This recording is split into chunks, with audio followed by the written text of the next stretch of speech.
Good morning and welcome to the Standing Committee meeting for Wednesday, February 10th, 2021.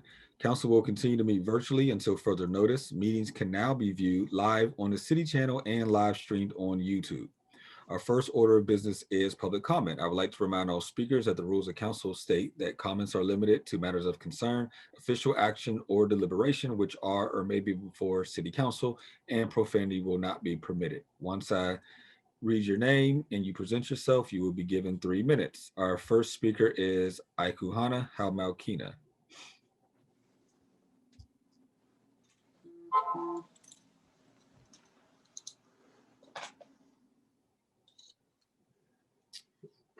Our first speaker is Aikuhana Halmaukina.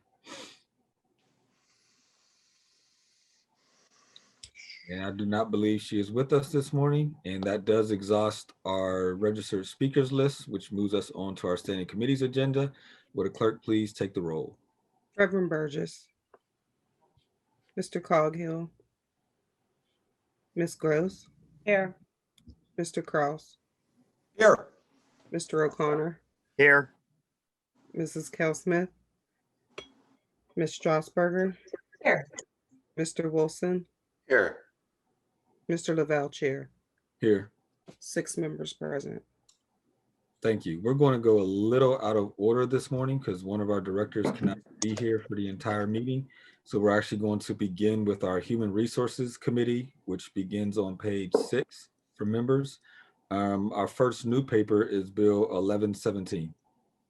Bill 1117, ordinance amending the City of Pittsburgh Code of Ordinances at Title I, Administrative Article 11, Human Resources, Chapter 183, Holidays, Section 183.01, Holidays, designated to designate Juneteenth as a holiday for the City of Pittsburgh employees.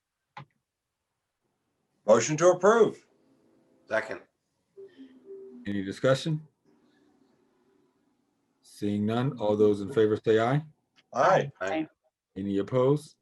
Bill is recommended. That takes us to Bill 1118. Bill 1118, ordinance amending the Pittsburgh City Code Title VI, Conduct Article 5, Discrimination, Chapter 651, Definitions, 653.05, Powers and Duties, Chapter 659, Unlawful Practices, Unlawful Employment Practices, Unlawful Housing Practices, Unlawful Public Accommodation Practices, to clarify and add language related to discrimination based on hairstyle and protected and cultural hairstyle textures and hairstyles. Motion to approve, very brief discussion. Second. Thank you. Mr. Chair, can I? Yes. So before you members is an amendment by substitution that came over this morning. It is very, very simple in nature. It is only technical. It is under 651.04 definitions. New language will read hairstyle, hair texture, and styles of hair of any length, such as protective or cultural hairstyles and natural hairstyles. It is striking and other forms of hair presentation. So I would ask members for your support, please, and I offer that up as amendment by substitution. Need a second to amend by substitution? Second. Any discussion on the amendment? I have a question. Councilman. I know that Director Hammond from the Commission on Human Relations had sent an email of concerns last week when this was first introduced, and I wanted to see if he had comments or still some of those concerns still remained. I see him on the. I would say that, I am still concerned because the part that strikes other forms of hair presentation is still in the amendment. I think that what that does is attempt to remove a protected class that council and the mayor's office added when they added the Crown Act. So I don't really see the purpose of removing protected classes and diminishing the protection of civil rights. If that's what the council and the mayor's office would like to do with this amendment, the commission will of course enforce the law, but I really don't see the purpose of removing protected classes once city council and the mayor's office has added them. I'm really curious as to why do that. And I'm not sure that I've understood it. Thank you for that. I was curious as to whether this was resolved because I know that you had concerns and there were a lot of conversations happening behind the scenes, but it sounds as if in your mind they haven't. Is there anyone who can address this who's on the line? I believe Director Manuel is with us. Or perhaps not. Good Yes, morning. I am. Hi. I just Hi, logged Director. on, but I'm not certain what the conversation is about. I apologize. Hello? We're discussing the proposed amendment to the Crown Act legislation. There's concern from Director Hammond that it is, after adding a new protected class, that this, what is deemed to be a technical amendment, could actually be removing a whole class of protected individuals.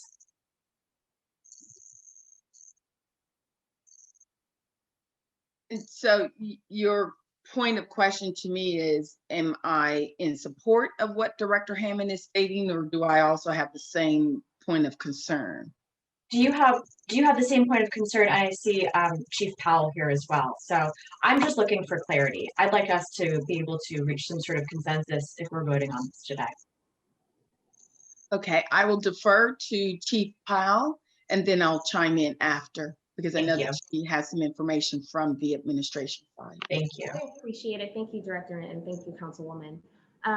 The purpose of this amendment, and we worked with the law department on this, was to further clarify what our initial legislation failed to do is address facial hair in particular.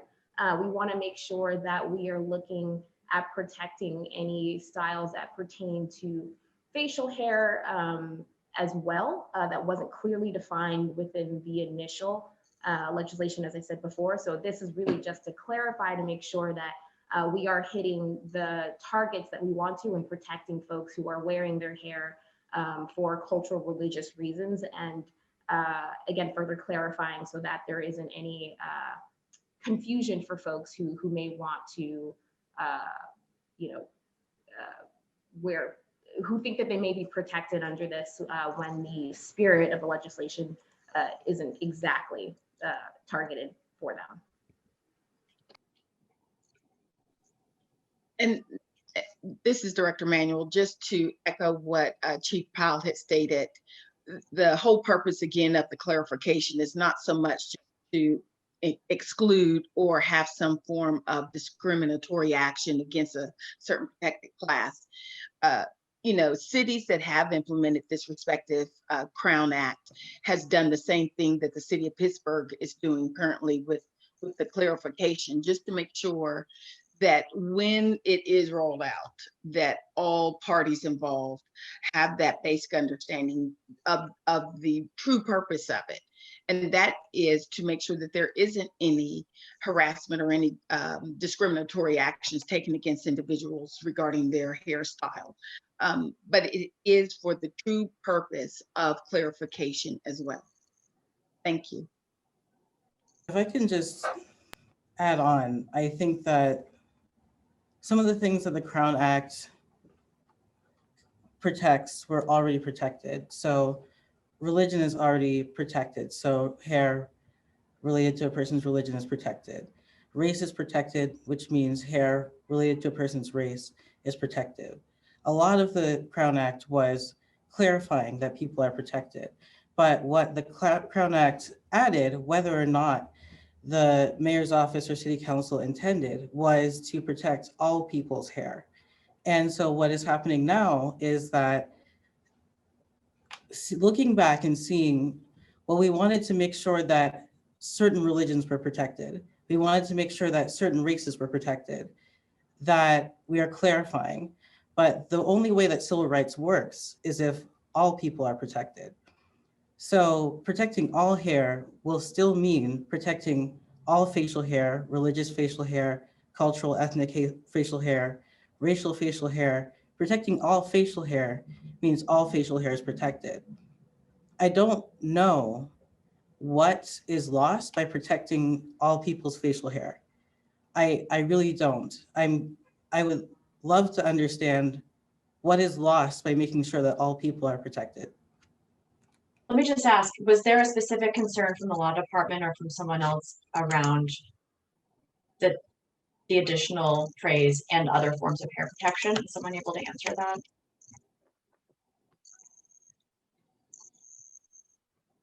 Councilman Kraus, you're on mute. I'm sorry, my phone's blowing up. May I interject just briefly? I know we worked with Wendy Kobe from Law. I believe she would be available. I hope I could send her a quick text, or Madam Clerk, maybe you could reach out. But if there are legal questions, I believe Wendy's prepared to answer. That helpful? That would be helpful. Okay. And I don't want to belabor this here if we need to have further discussion offline, I'm fine with that, but it doesn't seem like this is resolved in time to vote.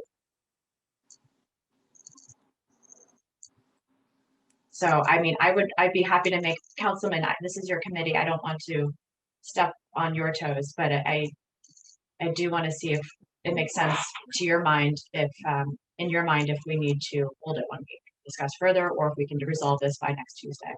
I am always happy to bend to the will of council and the majority of members. My hope today would be to pass as is, and any further discussion is necessary. I'm happy to work every day if necessary, but I'll certainly bend to the will of council. I'm done, so I'm happy to allow others to ask questions. Okay, Councilwoman Gross. Thank you, Mr. Chair. So I have to admit, I'm now kind of not sure that I understand the conversation, and I'm reading and rereading the agenda and the email from Mr. Hammond and the text of the legislation.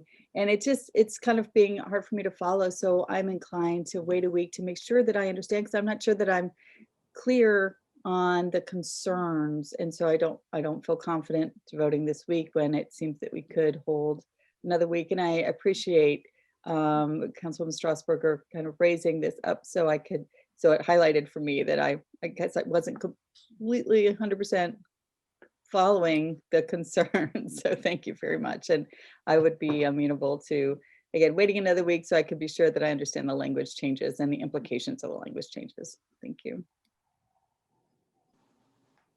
Thank you. Any other members for discussion? May I? Sure. Second round, Councilman Kraus. Yeah, thank you very much. So, hey, Jim, good morning. Nice to see you. Very quick question, though. I did read the first email that you sent last Tuesday when the bill was introduced. Forgive me if I presumed, but I thought the concerns that you brought up were around the initial language in the bill, and that the simplification, if you will, of the amendment today removed those reservations. So if I'm wrong, please help me understand. Sure, I'd say and I haven't seen the simplification, but some of the things that were wrong with the first one were that it said educational settings, we can't enforce educational settings, the commission can't. And, like clarifying down into religious grooming practice when it's protected. But I did mention in that initial email about other forms of hair presentation, and it seemed as though attempting to remove other forms of hair presentation was attempting to make sure that all facial hair isn't protected. And so that was my concern, because I didn't see the reason that if it's protected now, why unprotected? It just doesn't make a ton of sense to me to say to people, there's this law that could mean that you're protected, and then they attempt to use it and they say, oh, never mind, we're just going to take away the law. So just so we're clear that what is before council for consideration is no longer the old language, but simply this new amendment, which reads hair texture and styles of hair of any length, such as protective or cultural hairstyles and natural hairstyles, is the only language that will live in the bill under definitions 5104, and it will strike and other forms of hair presentation.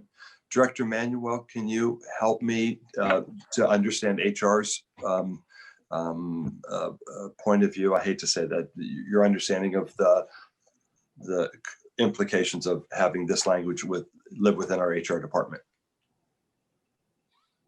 Well, as one, I definitely would have to, because I haven't been privy to see what Director Hammond had submitted to you. So I don't want to start speaking without having the opportunity to actually review it and then ask my follow-up questions to Director Hammond, just to have a full understanding of what his take is on it as well. So I hate to say that I'm not able to provide my HR response at this moment, but I would need to just kind of delve into it a little bit more. So at this time, then, I would like to offer up a motion to hold 1 week so we could have further discussion with members and have everybody have a full understanding. So I'll offer a motion to hold 1 week. Second. Any discussion?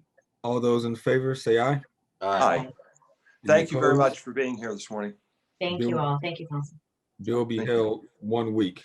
That exhausts our that committee, which takes us back to the beginning of the agenda, which takes us to the Finance and Law Committee, excuse me, which is chaired by myself. We have one supplemental paper, Bill 1179. Bill 1179, resolution amending Resolution 80 of 2020 to add specific pay information and adjust the code account information to allow payment in 2021 relating to the purchase of certain property located at 402 Timberland Avenue and 406 Timberland Avenue. Motion to approve. Second. Any discussion? Seeing none, all those in favor say aye. Aye. Any opposed? Bill is recommended. That takes us to our new papers, first being 1119. Bill 1119, resolution amending Resolution 588, authorizing the mayor and the city solicitor to enter into a professional services agreement with McGrail and Associates for professional consultant services in connection with billboard tax litigation by increasing by $103,200 to an amount not to exceed $193,200. Motion to approve. Need a second? Councilman Strasburger seconded. Oh, I'm sorry. I missed that. I'll just really brief discussion. I'll take my questions offline. Thanks. Okay. Thank you. Any other members?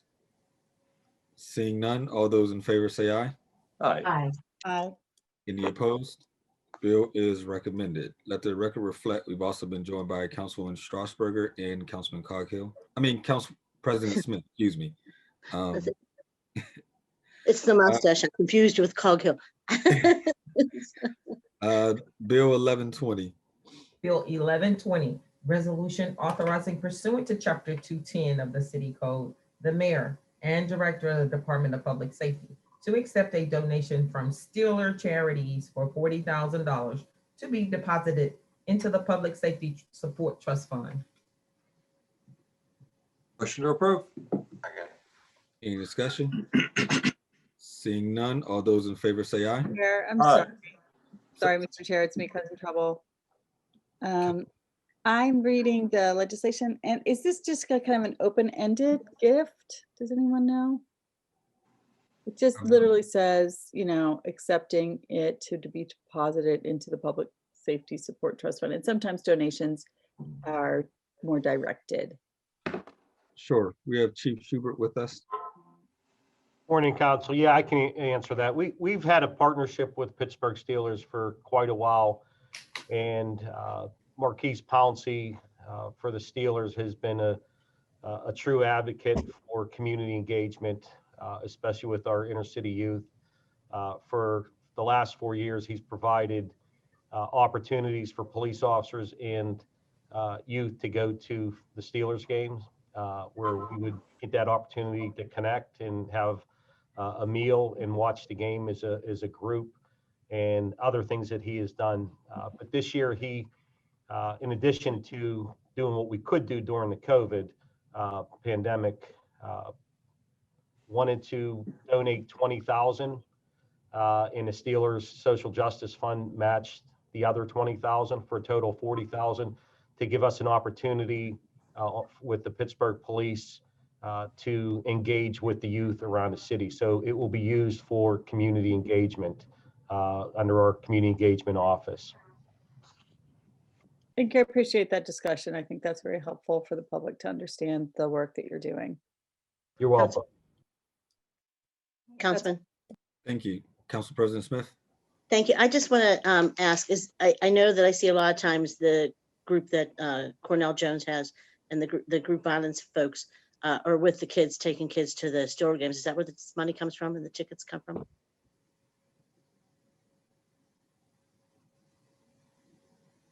Chief Schubert. It looks like Chief Schubert's busy, so this is. Sorry about that. Okay. I'm sorry, somebody popped in real quick. What was the question, Councilwoman Smith? I just, I've seen a lot of photos where Cornell Jones and the group violence people are at Steeler games with a lot of the youth in the community and with the police. Is that where some of this, the ticket goes to, or that's where some of the funding comes from? So that's separate. He pays for that himself every game, Marquise Pouncey. This will be used to enhance that for other activities throughout the year. Okay. Okay, well, thank him for his donation contribution to. Will do. Thank you. Thank you. Any other members for discussion? Seeing none, all those in favor say aye. Aye. Any opposed? The motion is the bill is recommended. That takes us to our invoices. We need a motion to approve the invoices. So moved. Second. Any discussion? Yes, Madam Clerk, I'm sorry, do you mind, Councilman? President Smith? I'm sorry, I should wait to be called on. I just want to be clear, is was the Connect invoice removed? Yes, Okay. ma'am. And I did speak with Councilwoman Gross. I just want to make sure members know that I'd like to get some update onto what progress Connect has been making, because since we're watching every dime that we're putting out, I want to make sure that this is something that's beneficial to the city. And Councilwoman Gross is going to get us some information. So thank her for that. Yes. Thank you for holding. Yeah, Mr. Chair. Thank you. Briefly. Yeah, thank you. Council President Smith, you're referencing just an annual membership? Is that, Yeah, it's a membership, it's like 13,000 or almost 14,000. I can't remember the exact total. Yeah. But it made its way to the invoices after the Madam Clerk asked for it not to, on my behalf. And then I asked for it to be moved again. And that's, you probably received 2 emails. So I wanted to give an explanation so you knew what was going on. Yeah, thank you. Thank you. Any further discussion? Seeing none, all those in favor say aye. Aye. Any opposed? Invoices are approved. That takes us to our P cards. Need a motion to approve the P cards. So moved. Second. Any discussion? Seeing none, all those in favor say aye. Aye. Aye. Any opposed? P cards are approved. That takes us to our Public Safety Services Committee, which is chaired by Councilman O'Connor. We have one new paper, Bill 1180. Bill 1180, resolution authorizing the Department of Public Safety, Bureau of Fire to execute fire hydrant applications for the placement of hydrants by Penn American Water in the city of Pittsburgh. Lord. To approve. Second. Yeah, Any very, discussion? very brief discussion. Councilman Kraus? Yeah, Chief Jones, are you able to come on? Hey, I'm good here, morning. Councilman. Good morning. Chief, you know where I'm going with this. I can't let the moment go without saying how much I appreciate your effort and the effort of Bureau of Fire in dealing with just the devastating tragedy at 1100 East Carson Street. It was a absolutely consummate professionalism on every level, and I am always amazed at the risk that you and your department take to protect us, and I just cannot let it go unsaid how much we appreciate what you do. Thank you. I appreciate that. I will pass the word on to my crews. Thank you. Any further discussion? Councilman, Mr. Chair. Councilwoman Coghill and then Councilwoman Gross. Councilman Coghill. I just want to reiterate Councilman Kraus's thoughts on that, Mr. Jones. You know, it's really amazing, you know, that the professionalism of our fire department. I know how hard you train. I know how well qualified your men and women are. And, you know, when I saw that building collapse, not knowing if there were any injuries at the time. And a big credit to you and the department to, you know the situation and know it wasn't right for those men and women to be inside that building and to have, you know, everybody in a safe environment. So good work. I just wanted to acknowledge that as well. Thank you. Thank you, Councilman. I appreciate it. Councilwoman Gross. Thank you, Mr. Chair. Chief, thank you again. Like as the other council members said, it's so important for those of us, many of us represent those districts that have very highly densely populated and older structures together. And I really want to appreciate the skill and the efforts of the fire department in containing fires when we happen. We deeply appreciate you saving lives and our neighborhoods. But I also wanted to give you an opportunity to talk just generally about fire hydrants. It's not a topic we talk about a lot. And we have a kind of overlapping responsibility between the water utilities, PWC 2/3 of the city, and Pan American, and 1/3 of the city generally. There's a kind of entire system of testing the hydrants, and water pressure is integral. And we know we have very, very old water systems with lots of water line breaks and water main replacements happening. I just wanted to give you space here to talk about how your, you know, if there are any things that we need to know about, if areas of concern, or kind of like maybe even a brief overview for the public on how this joint responsibility and system protects the water pressure at fire hydrants around the city. Yes, ma'am. So let me start off with the bad news. The bad news is we have a very antiquated water system, and we are in an old city, and that's just the way it is. I've been working with PWSA on numerous projects and concerns, and they're doing the best they can with what they have. So kudos to them for what they're doing. The good news is we do a great job of maintaining what we have, and we will I'm just going to interrupt you and ask Mr. Kraus to turn his microphone off. Bruce, if you can hear me, please turn off your microphone. There he goes, he's off. Yes, we do hydrant testing during the summer months, from the spring until the fall. Make sure that our hydrants are maintaining the proper flow. It's not so much as pressure as it is volume. Pressure doesn't put out fires, volume does. And we want to make sure we have the right amount of volume to be able to do what we need to do. So when we test the hydrants, we come up with the volume. If it's not up to what we need, we notify PWSA, and PWSA will make every effort to make sure that the hydrant is sufficient for what we use. Pan American is a little bit different. Pan American is a private company. They're a little more protective of their hydrant systems, and they do all the testing and everything themselves. And to their credit, we have had very few problems with the Pan American hydrant. When there is a problem with the hydrant, both systems come out right away, and they will fix the problem, and we can move on.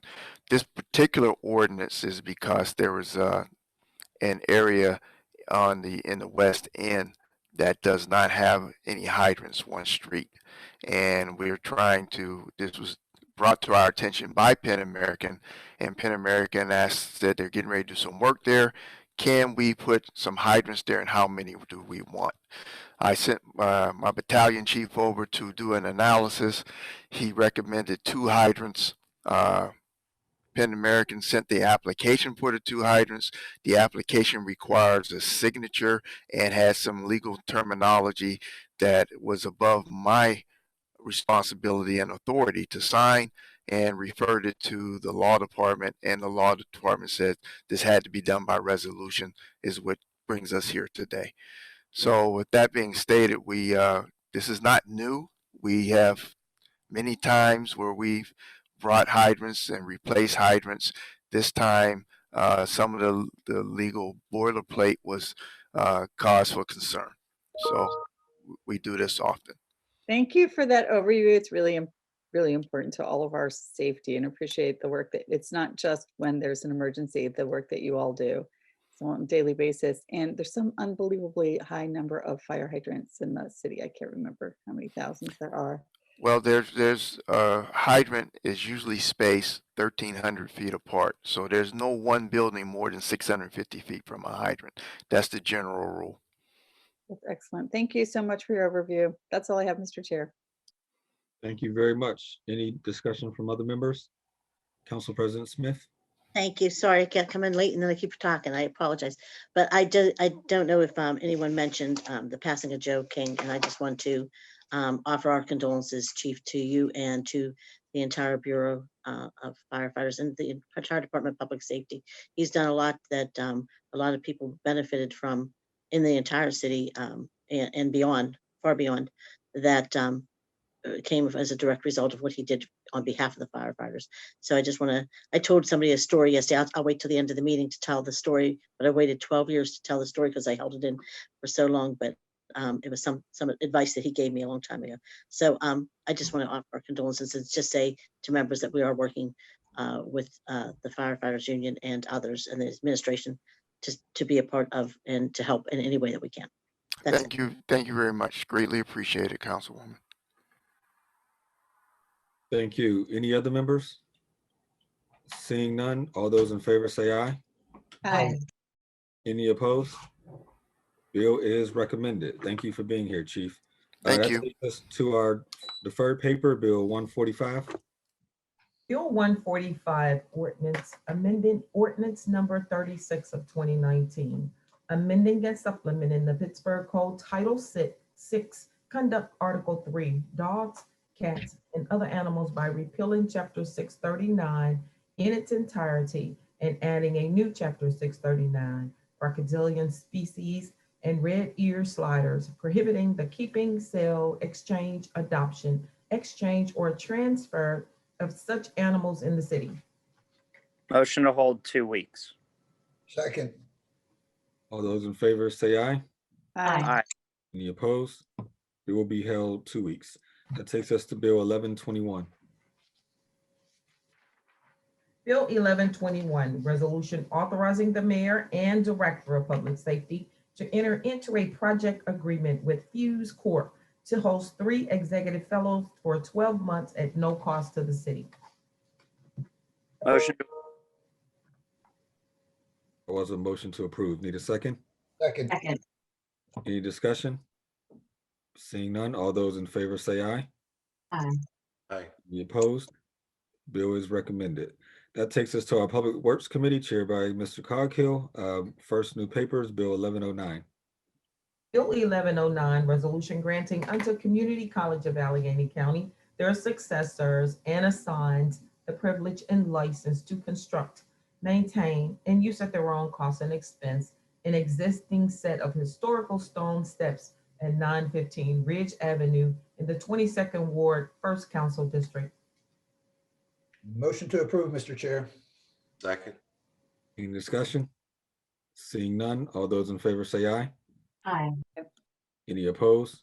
Bill is recommended. Bill 1110. Bill 1110, resolution amending resolution 447 entitled Resolution Providing for an Amended Reimbursement Agreement with the Pennsylvania Department of Transportation for costs associated with the preliminary engineering phase of Penn Avenue Reconstruction Phase 2 project and providing for the payment of municipal incurred costs not to exceed $825,000, federally reimbursable at 80%, and the municipal share of Commonwealth incurred costs not to exceed $10,000, to increase the total not to exceed amount to $1,975,000, federally reimbursable at 80%, and the municipal share of Commonwealth incurred costs not to exceed $18,000. Motion to approve. Second. Any discussion? Seeing none, all those in favor say aye. Aye. Any opposed? Bill is recommended. Bill 1111. Bill 1111, resolution authorizing the mayor and director of the Department of Mobility and Infrastructure to execute relevant agreements to receive grant funding from the Pennsylvania Department of Transportation's Automatic Red Light Enforcement Funding Program to make signal and intersection upgrades at the intersection of Beaver Avenue and Chateau Street, and further providing for an agreement and expenditures not to exceed $116,636. The grant requires a match from the city in the amount of $29,159 for this stated purpose, for a total project cost of $145,795. Motion to approve. Second. Second. Thank you. Any discussion? Seeing none, all those in favor say aye. Aye. Aye. Any opposed? Bill is recommended. Bill 1112. Bill 1112, resolution authorizing the mayor and the city of Pittsburgh and the director of mobility and infrastructure to apply for grant funding from the Pennsylvania Department of Transportation under the Multi-Module Transportation Fund to provide funding for the design and construction of the Davis Avenue pedestrian bridge. The grant proposal includes an ask of $1,803,533.82, with a local match of $572,942.68 to come out of the City of Pittsburgh 2020 capital budget, and $200,000 in the form of a grant from the Redevelopment Authority of Allegheny County. In the event the grant is awarded, this resolution provides for an agreement and expenditures not to exceed $2,576,476.50. Motion to approve. Second. Any discussion? Seeing none, all those in favor say aye. Aye. Aye. Opposed? Bill is recommended. Bill 1113. Bill 1113, resolution authorizing the mayor and the director of the Department of Mobility and Infrastructure to apply for grant funding from the Pennsylvania Department of Transportation under the Multi-Module Transportation Fund to provide funding for the reconstruction of the Frazier Street Steps and Romeo Street Steps. The grant proposal includes an ask of $666,666 with a local match of $200,000 to come out of the city's 2020 capital budget. In the event the grant is awarded, this resolution provides for an agreement and expenditures not to exceed $866,666 for this stated purpose. Motion to approve. Second. Any discussion? Seeing none, all those in favor say aye.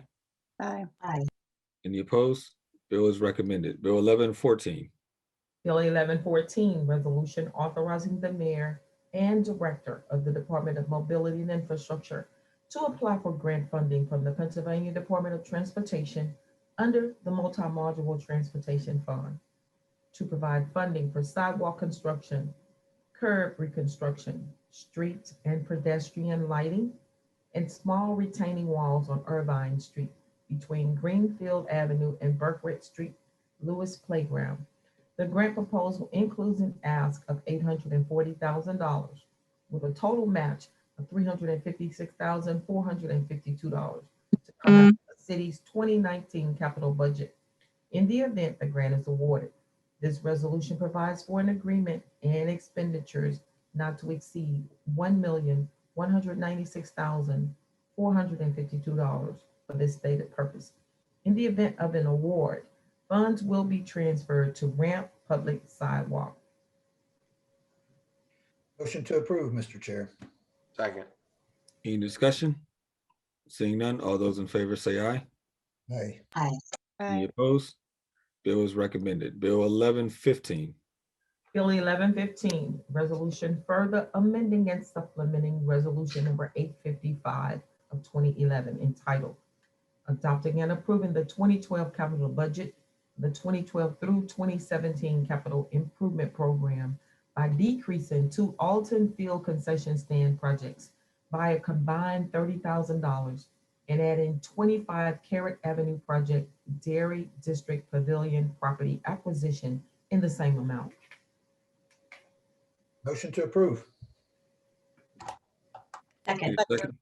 Thank you. Any discussion? Seeing none, all those in favor say aye. Aye. Any opposed? Bill is recommended. Bill 1116. Bill 1116, resolution further amending resolution number 717 entitled Providing for an Agreement, Contracts and/or Existing Contracts for the Purchase of Materials, Supplies, Equipment, and/or Services for various projects in connection with the Neighborhood Needs Program in Council District 4, and providing for the payment of the cost by transferring $30,000 from Alton Field concession stand to 25 Carrot Avenue Dairy District Pavilion property acquisition. Motion to approve. Second. Any discussion? Seeing none, all those in favor say aye. Aye.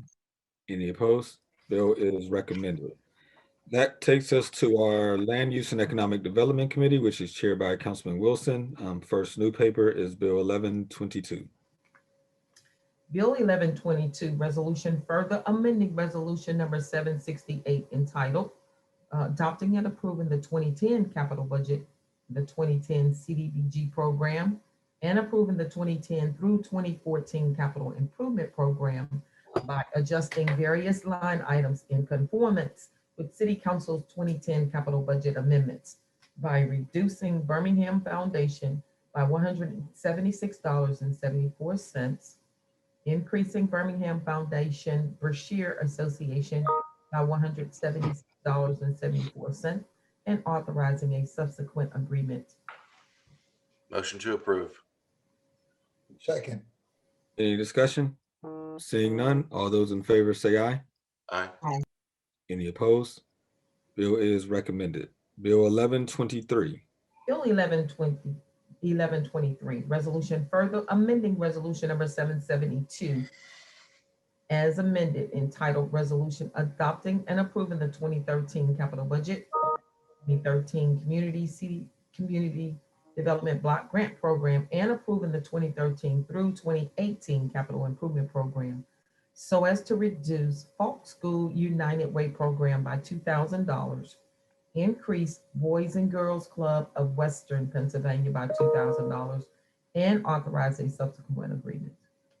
Motion to approve. Second. Any discussion? Seeing none, all those in favor say aye. Aye. Any opposed? Bill is recommended. Bill 1124. Bill 1124, resolution further amending resolution number 796 effective December 19, 2013 as amended entitled Resolution Adopting and Approving the 2014 Capital Budget and the 2014 CDBG Program and approving the 2014 through 2019 Capital Improvement Program by reducing Birmingham Foundation by $7,365.46, increasing Birmingham Foundation Brashear Association by $7,365.46, and authorizing a subsequent agreement. Motion to approve. Yeah, second. Any discussion? Seeing none, all those in favor say aye. Aye. Chair. Any opposed? No. Yes, Councilman Wilson, I'm sorry. Sorry, I'm not opposed to this. I just had, once the vote's over, I just want to mention something. Okay, all those in favor say aye. Aye. Aye. Any opposed? Bill is recommended. Councilman Wilson? I'm okay with they're all read together if anyone, unless anyone has objections. Yeah, please. Okay, so bills 1125, 1126, 1127, and 1128 can all be read together. Yeah, thank you. Only 1125, resolution further amending resolution number 816, adopting and approving the 2016 capital budget and the 2016 CDBG program and approving the 2016 through 2021 capital improvement program so as to reduce St. Clair Athletic Association by $4,000, increase Brashear Association by $4,000, and authorize a subsequent agreement. Bill 1126, resolution further amending resolution number 772, entitled Adopting and Approving the 2017 Capital Budget and the 2017 CDBG Program, approving the 2017 through 2022 Capital Improvement Program, so as to reduce St. Clair Athletic Association by $4,000 and the Conservation Consultants, Inc. by $2,500, and increasing Brashear Association by $4,000 and Children's Museum of Pittsburgh by $2,500 and authorize a subsequent agreement. Bill 1127, resolution further amending resolution number 797, adopting and approving the 2018 capital budget and the 2018 CDBG program and the 2018 through 2023 capital improvement program, so as to reduce St. Clair Athletic Association by $4,000, reduce St. Rosalia Food Bank by $3,000, increase Brashear Association by $4,000, increase Jewish Association on Aging by $1,500, and increase Pittsburgh Community Kitchen by $1,500, and authorize a subsequent agreement. Bill number 1128.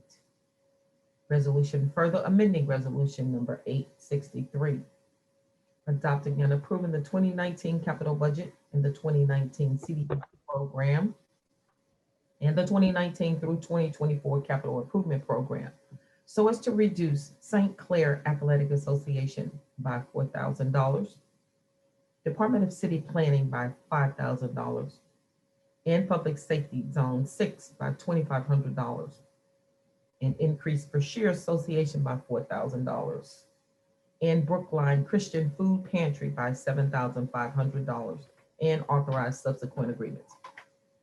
Motion to approve. Second. Any discussion? Seeing none, all those in favor say aye. Aye. Any opposed? All bills are recommended. That takes us to our Intergovernmental Affairs Committee, chaired by Councilwoman Gross. First new paper, Bill 1135. Bill 1135, resolution declaring a state of educational emergency in the city. I just text you, Council. Yeah, I was gonna say, a motion to approve, but I'll defer to the councilman. And let the record reflect, we've also been joined by Councilman Burgess. Councilman Burgess, do you want to begin? You need a second. Oh, No. second it. We need a second. Second. Thank you. Councilman Burgess. Yes. I along with Councilman Lavelle have submitted this legislation declaring a state of educational emergency. I am an educator, a teacher. I have the education, the experience, and the union membership that state that for many, many years. My focus in this conversation is on academic achievement. The academic achievement, the consequences to their students and the families, right? We've had these twin public health crises of COVID-19, which has caused the shutdown of schools. And then we've had the institutional racism, which has created this opportunity gap, which includes an achievement gap. Both of them together have created this emergency. And eventually I will motion to hold after the conversation, but let me sort of walk you through it. My interest is academic achievement. And so three things I would like to to talk about during this process. One, what's the academic achievement of students in Pittsburgh, particularly in the public schools, but in general? Secondly, how do we partner together to assist these students and have higher achievement? We know disproportionately that the district, at least, is primarily African American and low achieving. And so how do we partner with all available resources, right? All of us, the council, the school board, the teachers, the parents, our rec centers, everything. How do we put a focus citywide on the student achievement of these kids and work together to increase not only their achievement, but their health outcomes? Because we know that COVID-19 has caused this health, of which education is a part of, but also stressors, mental health, physical health, right? And so how do we partner together to assist their health outcomes, including education? And then third of all, how do we work together to open the schools, right? We know that the school closing is not only affecting student achievement, but it's affecting families and then disproportionately affecting women, mothers. The largest loss of employment during COVID has been to women with children because they just have not had enough resources. Just saying, if you have a fifth grader and you don't have, a support system, what are you going to do? You're stuck between, staying at home with kid and working, and it's an awful decision. And many of them have lost their jobs because they've decided to take care of their kids. And so this is the process, and my process. I want it to be our process. Councilman Lavelle and I, we submit this to you, and I am open to a conversation, to amendment, I've talked to some of you privately, but here's sort of my thinking of how to go forward. So I will hold I've already called for post agenda, but I'll hold this to link it to public post agendas and public hearings. I think two things. I think a couple of things we need to do. First of all, and these will be probably a week to 2 weeks apart. I think we need to have a post agenda on student academic achievement to just look at the numbers, right?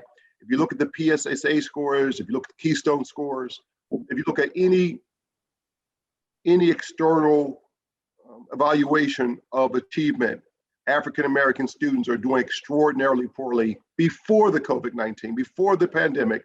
They were failing in our schools, right? The number that pops out at me, of course, is that 9% number. Only 9% of all African-American kids at 8th grade are proficient in math. That number is unacceptable, right? And the other numbers are not a whole lot better. They're awful. And so we have to figure out a way to get these kids proficient, but we need to talk about, in order to do that, we need to have an honest conversation about where their level of achievement is now. Whatever it was before COVID, we know it's worse now, right? 50% of the kids have never logged in to online instruction. So we know it's worse now. Second of all, I think we need to hear from parents. And I'm going to ask to host public hearings, probably two, one in the afternoon or morning and one in the evening when they're off work, so we can get a cross section of parents to kind of talk about what their experiences are, right? And what their stressors are, what their concerns are. And then I think third of all, we want to bring in the public schools, the administration, school board and unions to get their perspective on how we can work together and what their goals and plans are to remediate the academic, or what's called opportunity gap for these kids in the midst of this crisis, this emergency. And then fourth, I think we have a post agenda with the charter schools that are also getting public dollars with their administration and teachers. Many of them are actually in school, are doing in-school sessions, and what their perspective is. And then I'm open to other public conversations if we need it. So that is sort of what I hope to do, the way I hope to go at it. And my goal is really short, it's really clear. I like for us to work together. I believe that it takes a village to raise a child. It also takes a village to educate the child. It's going to take all of us. These numbers are so low, so bad. and has been bad for a decade now. It's going to take all of us, right? All of us, parents, grandparents, neighbors, churches, civic groups, all of us in a very concerted, systematic method to educate these kids and to get them proficient. And so that's my process. Again, I'm open to partnerships. I'm open to conversation. I'm open to, I have not done this in vacuum. I have talked to stakeholders. I've talked to members of the board. I've talked to administration. I've talked to A+ schools. I've talked to the university. I've talked to former school administrators. And so I've not done this in a vacuum. I've gotten other concerns. And I think this focus on academic achievement is the right focus. And I think this is the right way to go at it. And so that's my intention, but I'll listen. And then at the end of this, I'll call for a hold. Thank you, Mr. Chair. Thank you. Are there other members for discussion? Council President Smith. Thank you. So I had many discussions with you about this, Reverend, and with Councilman Lavelle and with others. And I've made it very clear that I don't mind scheduling the post agendas and the public hearings and working with you on those things. But I absolutely think that we first need to have the discussion with the school board, who represents and has the authority over our schools, and with the teachers union and with the foundations, because you mentioned A+ schools there, and I'm just going to make it very clear that the reason this has been going on, in my opinion, for so many years, and I think I'm the only one maybe on council who had children, maybe a Councilman Coghill, who had children who actually graduated from Pittsburgh Public Schools and who are all doing well, very, very well right now. So I would just say, and they've actually went to all kinds of schools trying to find the perfect solution for them. So I think I have a unique perspective. I've also volunteered with schools and I worked with the schools, and I volunteered up until they closed for COVID. So it's not, I've never walked away from the school district. I've always been involved as much as I could be. During COVID, some of us made sure that our families had food. Before COVID, I distributed 200 or more computers to our schools.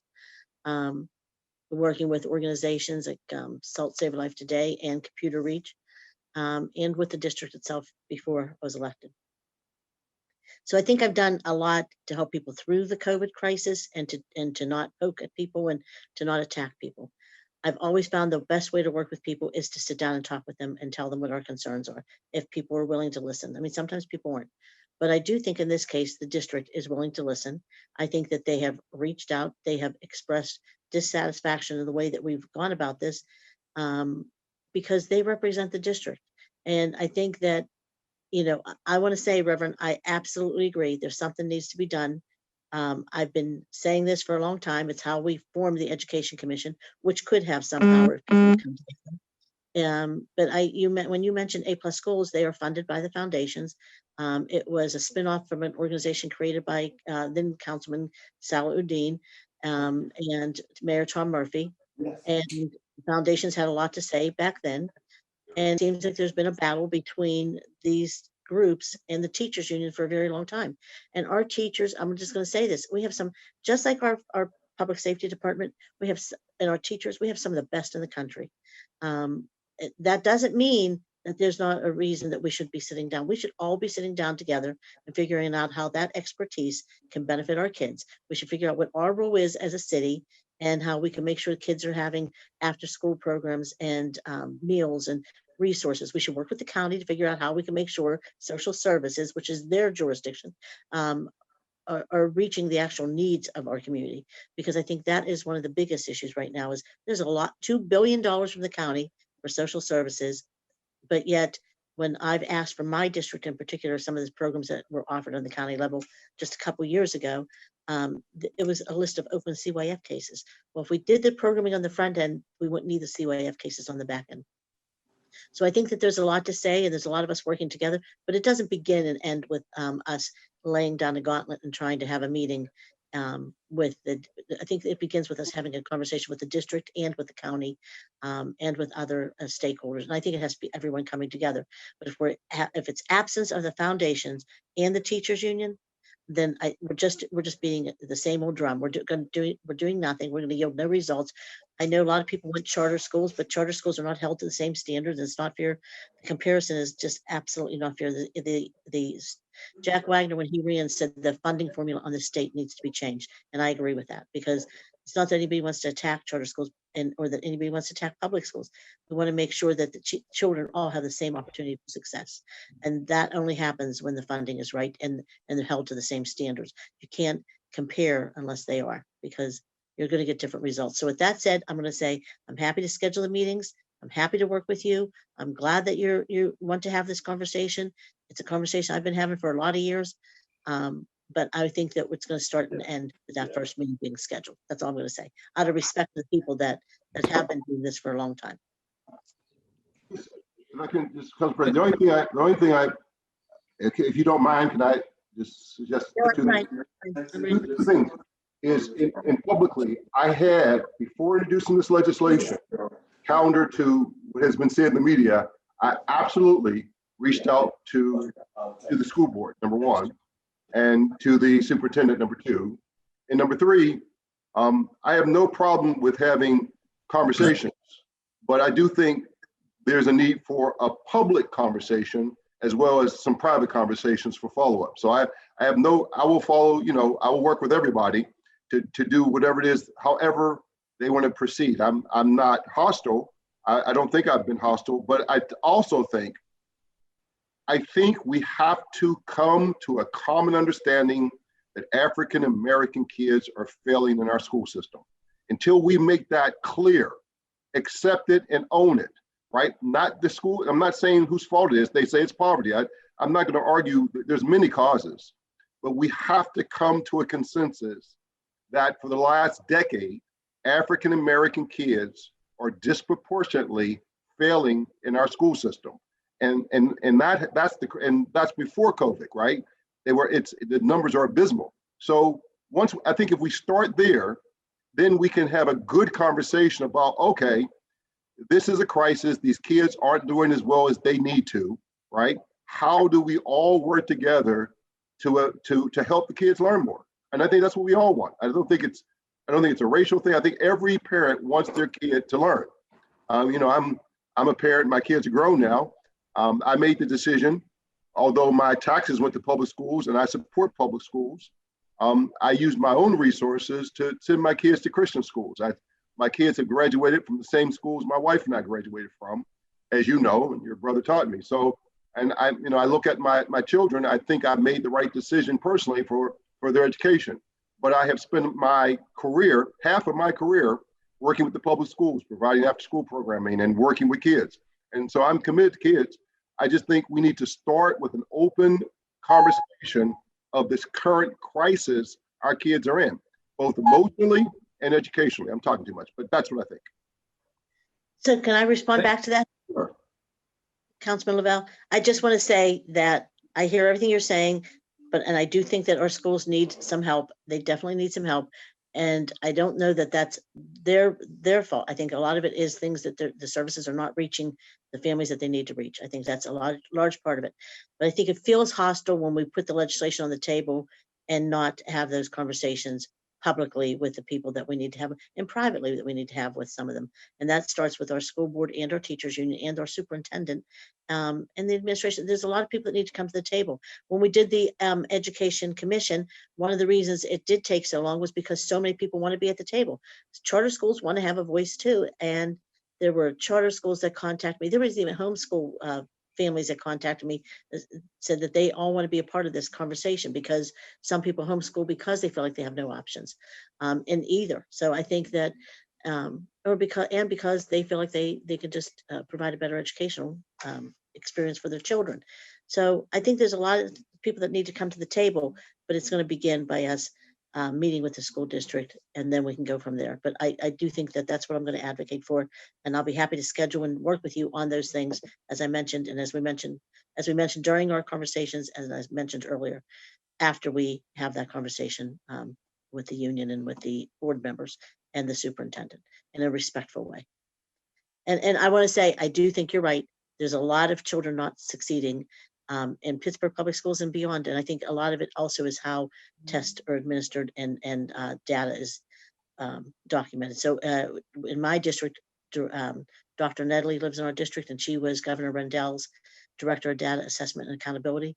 And she also was the district's data expert for about 25, 30 years. So we'll have her come to the table too and share that data apart. So thank you. Thank you. Councilman Coghill? Yes. Initially when you all brought this up, I love the idea of getting involved in trying to help out with the city school district. As a, somebody who attended Pittsburgh Public Schools, grade 1 through 12, I will tell you this, the resources were always there. I think it really comes from the individual as to how eager they were to learn and get ahead. At Brashear High School, we had, I think, the first computer room in the city of Pittsburgh, and it was like something from outer space. It's different today. But, and I've said often that, our school district prevents people from settling in the city of Pittsburgh. And, how I do not have children in the school district as it is now, but, I do think it deters people from moving and settling here, making Pittsburgh their home. I will say this, after, you declared that emergency declaration last week, I was really surprised at, was it Mr. Carter's comments, I believe it was. So it's obviously a touchy subject for him. Since then, I got on the phone with my school board director, who I have a really good working relationship with, and he's a friend of mine. That's Billy Gallagher. And Billy was the coach at Perry High School, head football coach at Perry High School for many, many years. Most winningest coach in, city league history. I feel Billy knows the kids and the problems much better than I do. He is not opposed to sitting down and talking with us and getting our ideas and seeing if they could work. However, like Councilwoman Kell Smith said, laying that declaration down, I feel stirred some emotions in some of the school board members. Billy's not one of them, I will tell you. He was willing to come and talk to us anytime, any place, anywhere, and take our opinions and share his as well. So, I'm going to trust in Billy. He's, I feel, has his pulse on things and with the city school district.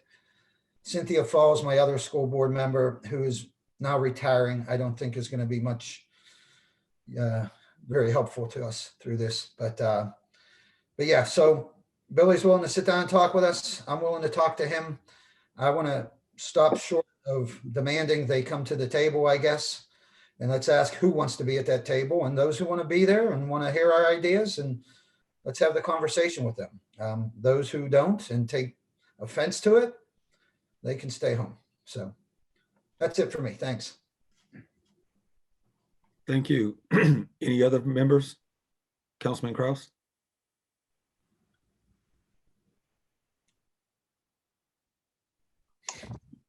You're on mute, Councilman.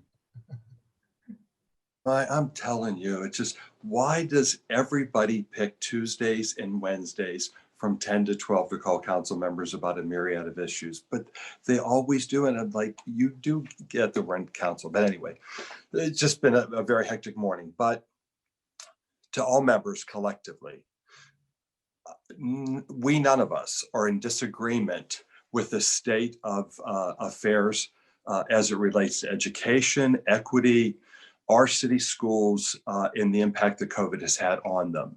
My disagreement with how this is being handled is that the communication with school board members that I've spoken with directly and union members that I've spoken with directly, the communication came after the introduction of the bill.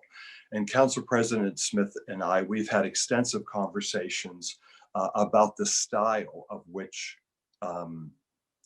this was handled. I don't believe that crafting legislation that clearly is controversial, most everything we deal with is controversial in some way, shape, or form, but legislation that is crafted at 1:10 a.m., sent to council for introduction the following morning with no communication to school board members that I've heard firsthand, were not aware that this was coming, union leadership that was not aware that this was coming. I certainly was not included in any communication that this was coming. And the phone calls that I've had with the majority of members, none of them were communicated to that this was happening. Council is not a congregation to be preached at from a bully pulpit. We are collectively colleagues. And each of us have run hard races, worked very hard to get here. But the way we get here is to honor and respect the people that vote for us by going to them and saying, this is what I believe in. This is why I'm asking you to vote in support of it. And so respectfully, I come to you to ask for your support. That doesn't happen this way. Members deserve the respect of their colleagues to come to them and say, this is what's on my heart. This is what I believe in. This is what I'm fighting for. And this is why I'm coming to you to respectfully ask for your support. It is 11/11 on the 10th of February. I've had absolutely zero communication from the sponsor of this bill to say, this is why I come to you respectfully to ask for your support, because this is what is on my heart. This is important to me, but you're important to me too, because I can't do this alone. We do this with at least 5, preferably 6, and I would rather see 7 and 8 when we get to a final vote. So I will not support a hold.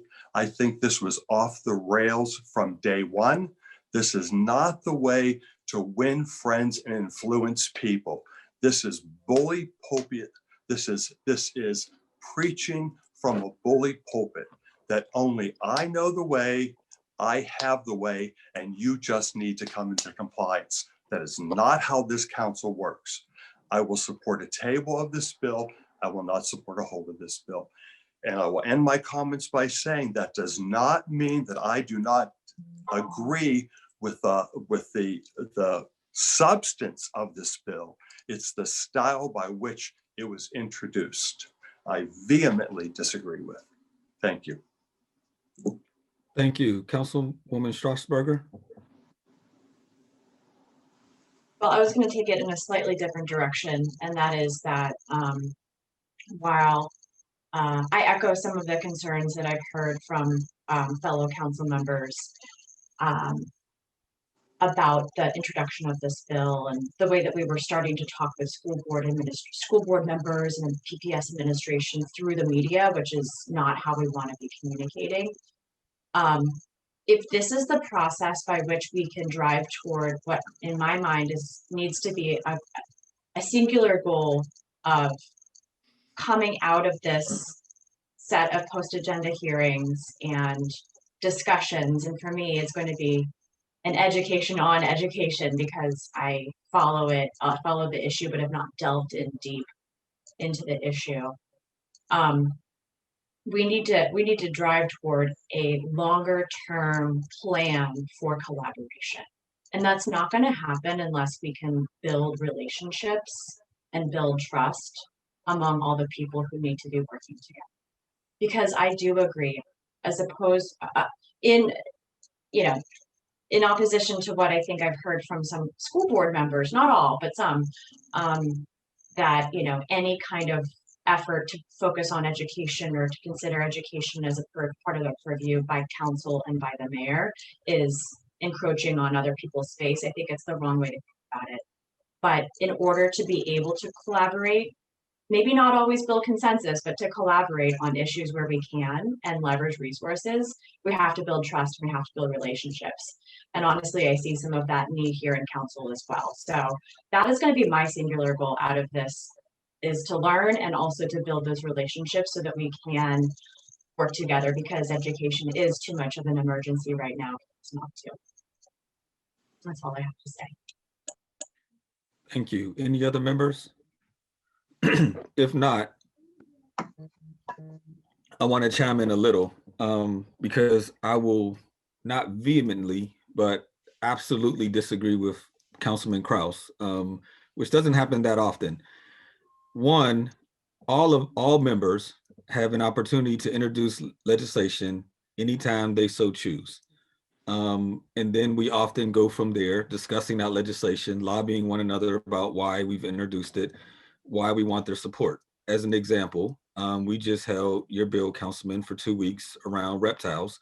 We didn't have a conversation prior to you introducing it. We spoke about it once you introduce it, and I understand your intent, and supportive of your intent.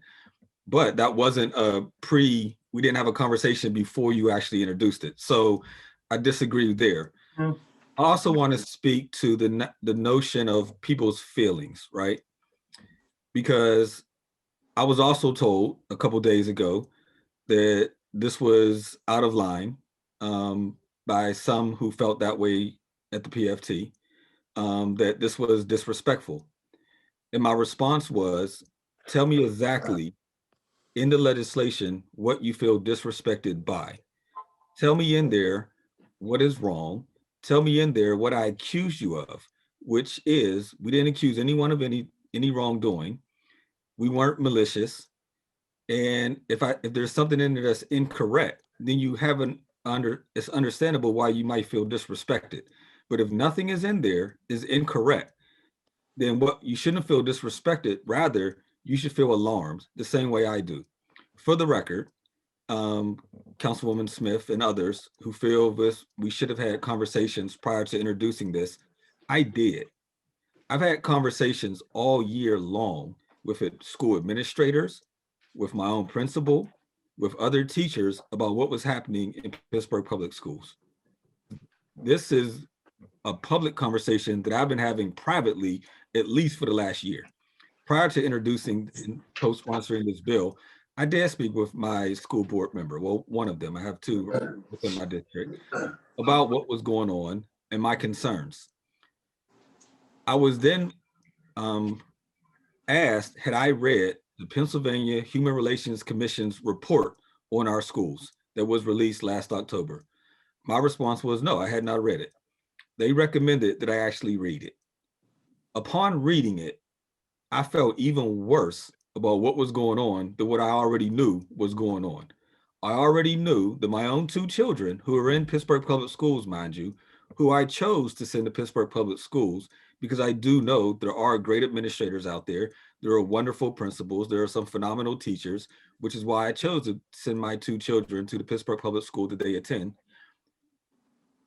However, I also have to acknowledge that the average African-American child in Pittsburgh Public Schools has been for the past decade and is failing. The report shows it. They document it for the last 12 years that they've had oversight over our system. When only 30% of children can read in 3rd grade, we absolutely have a serious, serious problem. And that was pre-COVID. We absolutely now know that those same children are now a year or two behind where they were already failing before we didn't open our schools back up. So the reality was, once I read the report, it was no longer I can continue to have these sort of private conversations. It was, we need to publicly acknowledge that this is a problem. And if any of us are not willing to acknowledge that, then we're lying to ourselves, because it is absolutely a state of emergency. And we must then begin to go from there. I would also remind everyone, if you actually read the legislation, what it says when it gets to the what now therefore portion, what it's asking is for all of us to come together to figure out how to solve the problem. Because the reality is we all have to own this, because our city is worse if we do not. The reality is we have a system that could be holding 40,000 children that only is holding 20-some thousand children. The school board is having a conversation about needing to close more schools because the parents who are able are every chance they get choosing to walk away from the system. That hurts PPS, that hurts the city of Pittsburgh as a whole. If this decade-long problem could be solved by the school board alone, it would have been solved. It's going to require all of us. It'll require all of us to reimagine how we begin servicing students when they get out of school. It's going to require all of us engaging in how can we support Pittsburgh Public Schools to do what I believe they need to do, which is go to year-round schooling. But they're going to need support from the city of Pittsburgh to actually do that. And we need to begin having that conversation, because short of year-round schooling, we're essentially acknowledging these kids are just going to be doomed. So for all those reasons, I was willing to then take what I was having as private conversations about how can we move towards year-round schooling, to say we need to acknowledge that this is a crisis and invite everyone to the table. In many respects, it's sort of what they tell you about any disease, alcoholism or any other. Until you declare it publicly, until you publicly acknowledge that you have a serious problem, you cannot go about fixing it. And so we collectively need to acknowledge that in our city, we have a serious problem, and we now collectively have to go about fixing it. And I'm sorry if acknowledging that offends someone, but what they should be more offended by is how our students are actually performing. Council President Smith, second round. Thank you. And I want to say you make all the great arguments that you always do. And I want to say, I think everybody here agrees that there has to be something done. Everybody here agrees that there's an issue, and everybody here agrees that our kids should be the priority. But I'm going to say this, and because I've been involved in this process for a very long time, and I do know that there's always been some other agendas. There's been an agenda to either have our schools become all charter schools, or to privatize the system, or to disband the teachers union. There's been all sorts of things. And so I think it's that hesitation that people are feeling that's making everyone feel a little bit apprehensive. It's what is the underlying goal here, and what is the ultimate purpose of this? So I think having those conversations with your colleagues is important. It's great to have them with the others, and I think we should have them with the others, but having them with us is also equally important before some type of legislation like this is dropped on the table, especially given the fact that it is not under our jurisdiction. So all I'm saying is, I think we should have some more conversations. I know that Reverend Burgess is, and I told him this, our styles are very different. I would not have done it the way he's done it, but he also yields a lot of results when he does those things, right? So what I think we should do is have that conversation with that we're asking for with the school board, with the teachers union, and I'll support the hold, and if that's what we do. But if we're not willing to have that conversation first, I'm not willing to have the hold or do anything else after that. I do want to help the students at Pittsburgh Public Schools. I don't want to be part of a political game and using the kids, because I do care about the kids. I won't sit back and allow them to be used as part of a political game. That's what I'm going to say. So that's it for me. I'm not going to say another word. Thank you, Councilman O'Connor. And then Thank you. Obviously a good conversation to have. Wish we would have had it maybe 6 months ago.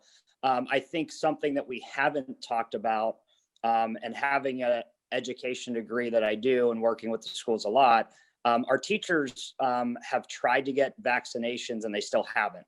So, if we're going to start this process and getting kids back to school, we should take a lead and work with them on getting vaccinations before, there's other conversations about the buildings and the stuff that they have to deal with as well in the schools. But getting them vaccinated as they did in Philly would help get the kids back a little bit quicker. And talking to the PFT, that was something that they had mentioned. I also want to say that, this is a great conversation to have, but I don't want to do this again and start a committee and a task force and nonsense, and we don't actually do anything.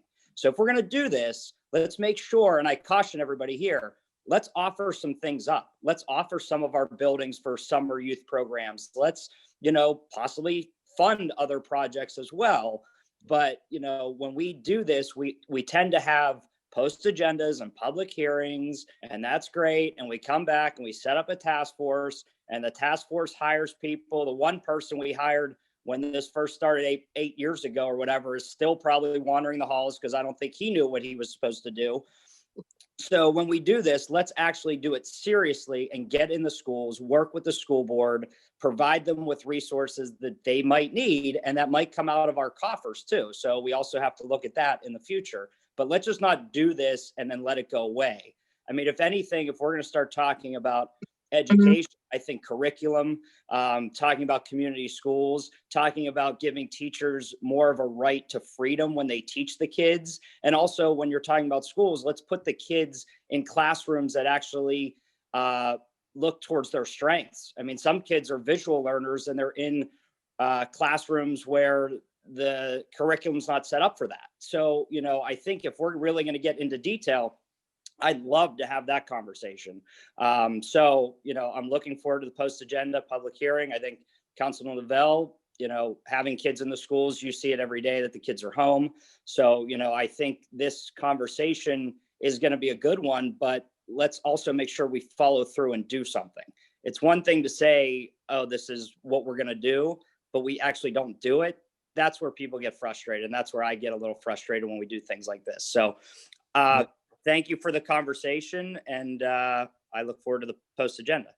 Can I respond to your comments, Councilman? Yeah. So I agree with everything you just said.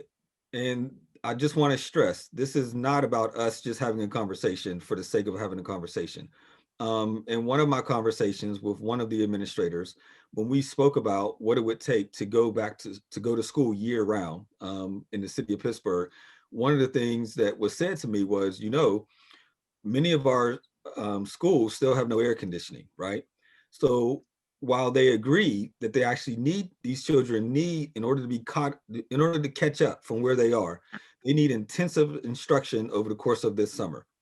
However, what they would also like is to be able to take those same children out of the schools, maybe the second 1/3 of the day, to get them out of the heat of the schools and maybe take them to our pools for them to be able to swim in, take them to our rec centers for them to be able to play in, things of that nature. And sorry, and that's what I'm talking about is let's give Agreed. resources. If we get to that point, let's come back with a list of these are the top 5 things that we need to do. Now, maybe it's real small the first year, first 2 years, whatever, but let's not just leave this conversation without providing pool passes, whatever it might be, as you mentioned. But I think we have resources that if we're going to collaborate, let's not just, you know, put it on one group or one other group. Let's all collectively say, okay, here are all our resources. So now we need to make sure we put funding aside as well, because if we're going to keep rec centers open till 8 p.m., I'm just using an example, we need people in there. We need to budget for these things. So this is not just a quick fix, but let's at least come out of this general conversation with something, if that's the route we're going to go, which it sounds like we are. And I know we're holding the bill anyways, but that's a longer conversation that we have to have. So. We agree. Councilman Kraus? Thank you, Councilman. So I want to reiterate the beginning and the end of my remarks, and that is that in no way do my remarks intend that I don't agree with the meat and the substance and the urgency of the argument. It is around the style by which the argument is being brought to the table. I think you all know this about me. I believe everything is dependent on our ability to build relationships in order to accomplish the goals we set. And that if we're not bringing people along with us in a concerted and concentrated effort, we're doomed to fail. And I worry about the way that this was presented has made people retreat into their camps, get their backs up, and begin the conversation in a very defensive way. And I don't want to see that happen, because I agree with every member that said this is it's paramount. We all understand the urgency of the discussion. My displeasure is around the presentation of it. So out of respect for you, Councilman Lavelle, and we've always had a good working relationship, and I intend to continue that. I will support a hold, because I believe it is the intention of the members as a whole, my desire to present a tabling of the bill is so that we can reset, we can reboot the computer and start the conversation again on good footing to say we're not here to be adversaries with other governmental bodies. We are here to be collaborators and cooperators, and we understand the importance of this, the paramount importance of this, of the task at hand, and we stand ready to build relationships that ultimately serve the best interests of our kids. I'm at a bit of a disadvantage here. I don't have children. I will never have children. I cannot put myself in many members' shoes to say that I understand the complexities and the difficulties and the challenges of having your children get the education that they deserve. So I won't sit here and pontificate that I understand the challenges that you face by any means. I'm here to be a cooperator and a collaborator, because at the heart of it, I understand the importance of the task at hand. I only ask that we offer mutual respect, not just to colleagues, but to our collaborators and other governmental bodies, to say, you know, we're not here to be adversaries. We understand the difficulties you have, the hard work you have in front of you, and we're only here to help lift. We're not here to harm in any way. With that, again, I appreciate your remarks, Councilman Lavelle, and I will support the hold. I promise you, I'm here to help. Thank you. Thank you. Any last, Councilman Coghill? Oh, thank you, Mr. Lavelle. Now, I just want to say two things in response to Councilman O'Connor vaccinating the teachers. And, you know, I give a lot of credit to the mayor for putting a letter out to the governor. This is essential. You know, if the teachers don't want to come back, it'll be hard to get school started again. And to me, I look at this two different ways, I guess. There's post-COVID or pre-COVID and now. Okay, so there may have been issues and problems with our City of Pittsburgh School District. I tend to believe they're not much different from when I attended. You know, I can't say that for sure, though. I do feel it's essential to get these kids back in school.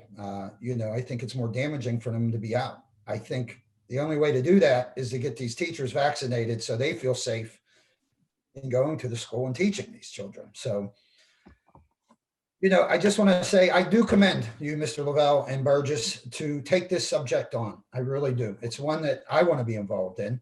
But at the same time, like you said, Mr. Lavelle, the will has to be there on the school board's part. I don't feel that yet. And perhaps it was the way we laid it down, kind of in a, you know, hey, we need to talk to you type of way, and they took offense to it. Obviously, their feelings were, you know, they were a little disturbed by the way we let it, by the way we threw it down. Maybe we can come at it a nicer, gentler way. I don't know. But as I told you, I'm speaking to my school board members. They're willing to speak to us and have the conversation. But I did feel like I almost had to apologize to him in calling him, because, you know, it was like already out in the news, and Mr. Carter was out there with his, I felt, immature comments. And, you know, I thought, geez, this is going to be hard to work with these folks.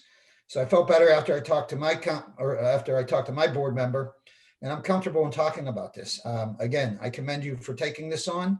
I think, again, you know, whether it's long-term from when I was a kid and still existing, or just, you know, pre or post-COVID, things need to be addressed. I just hope the will is there on the school board to have this conversation as well.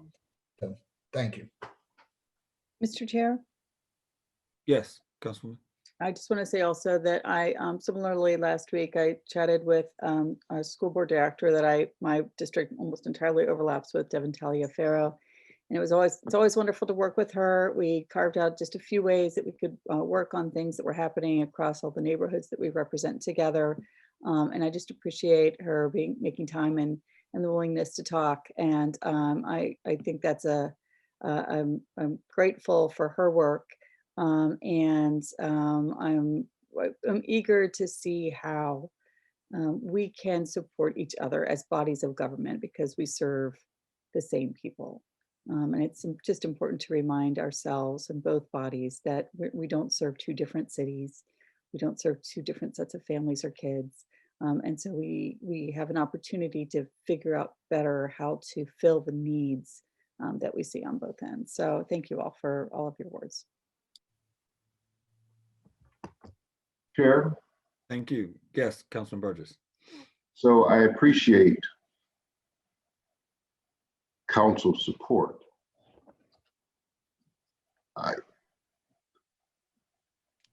I have been a member of council for now, I suppose, 13 years. I have followed the exact same process since I first came to council. I introduced legislation first publicly, and I began a public conversation. When I did CDBG reform, some of you, I guess Councilman Cross is the only person on council when we began that process that proved that our city was supplanting resources from Black communities and giving it to majority communities. I introduced the legislation first and began the conversation. When I brought StratSpotter or the Maryland Lethality Assessment Model or the Summer Youth Employment Program, all of which or GVI, Group Violence Initiative, then the Pittsburgh Initiative to Reduce Crime. Every single major point of legislation that now is considered groundbreaking and positive to our city, I introduced the exact same way. And there was always some controversy when I introduced ShotSpotter or cameras in cars. You know, the police said, "Why didn't talk to them first?" Well, I'm always willing to have conversations, but I'm an African-American male. I represent an African-American district. When people say to me, you have to have relationships first, well, those relationships in many ways shut me out. There are conversations even sometimes had by council members where I'm shut out because I'm an African-American. So therefore, the only thing that I know that my community demands that I have a voice for them. And so I respectfully disagree that this is disrespectful. There is not a member of council that I have not worked with when asked. But I will say that my concerns for African-American kids, for African-American communities, I represent the largest chunk of Black people on council. I represent the largest number of Black kids on council, of Black families on council. My district is disproportionately poor and African-American. And so I have found that oftentimes they are not invited to a table of conversation. Oftentimes they are not invited to be part of the relationships. The relationships are disproportionately, because of, we agree, systematic racism, the relationships are between non-African Americans often. And so when I step up as an African American male using my duly achieved opportunity as a council person, somehow that becomes, in code word, preachy. We know what that word means. It becomes untoward. And I am not trying to pick an argument, but I will say I have done the exact same thing in the exact same way since I've been on council.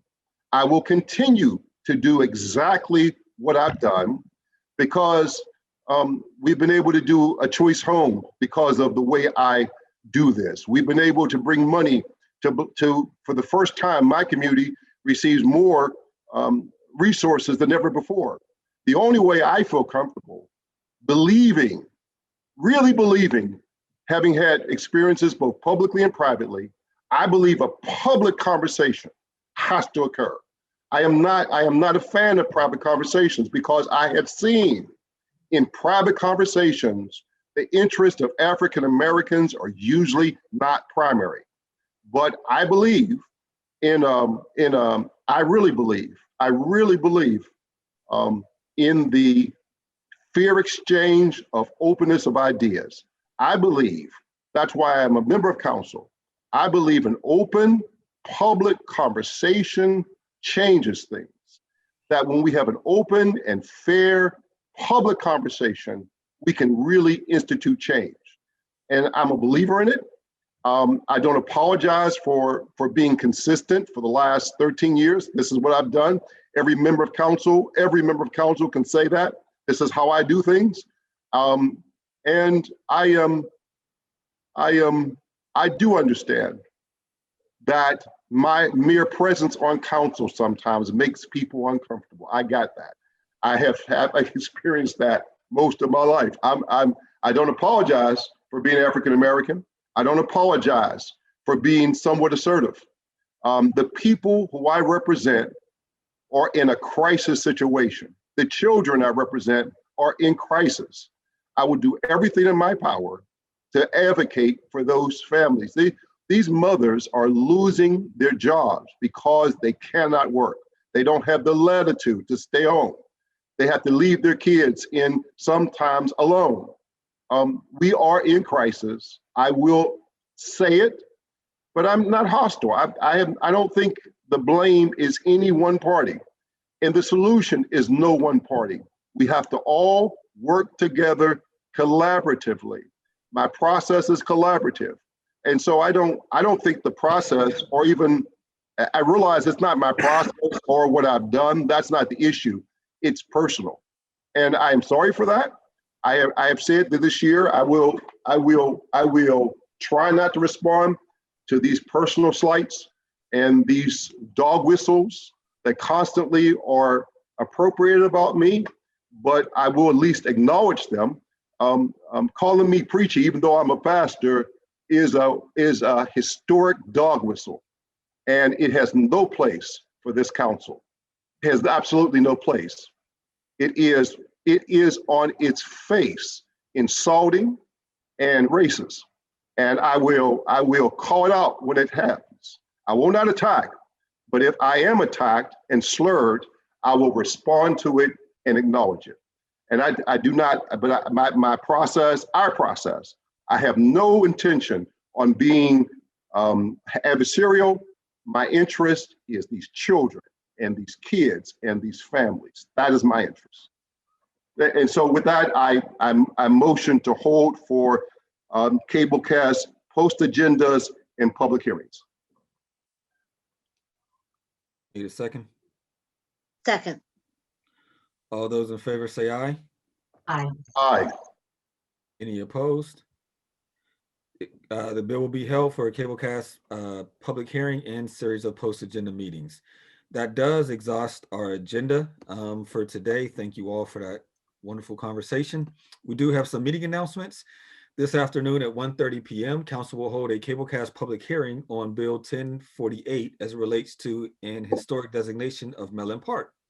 Please register by 11:30 a.m. on the council meeting schedule webpage or call the city clerk's office at 412-255-2138. Next week, council will hold their regular standing committee meetings on Tuesday, February 16th and Wednesday, February 17th at 10 a.m. respectively. To register to speak, please fill out the sign-up form in its entirety on the council meeting schedule webpage. Registration deadlines are 9 a.m. the day of the regular and standing committee meetings.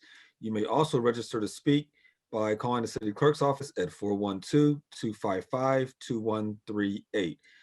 We will now move on to members if there's anything they want to present, and we have Council President Cale Smith. Thank you, Councilman.